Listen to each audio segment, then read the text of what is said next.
Todos los días compartimos muchas cosas con nuestros amigos. Te presto mis juguetes. ¿Me das un bocadillo? ¿Compartes conmigo? Yo comparto contigo, Pero hay una cosa que no debes compartir. Cuando vas a estornudar, no compartas tus gérmenes con nadie más. Estornuda en un pañuelo facial, así tus gérmenes no volarán. Aquí va.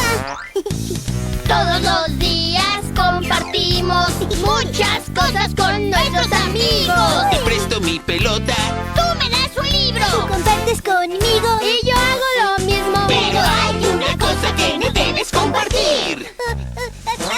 Cuando vas a estornudar, no compartas tus gérmenes con nadie más. Estornuda en un pañuelo facial, así tus gérmenes no volarán. Estornudar es algo que todo el mundo hace. ¿Ustedes pueden estornudar de una forma graciosa?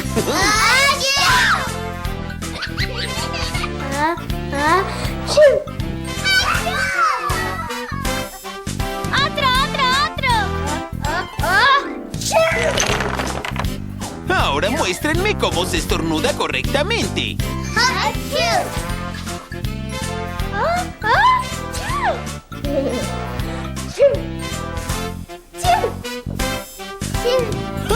Así está mejor. Creo que ya entendí. Cada vez después de estornudar, recuerda que tus manos siempre debes lavar. Cuando vas a estornudar, Debes tomar un pañuelo facial. ¡El pañuelo! Así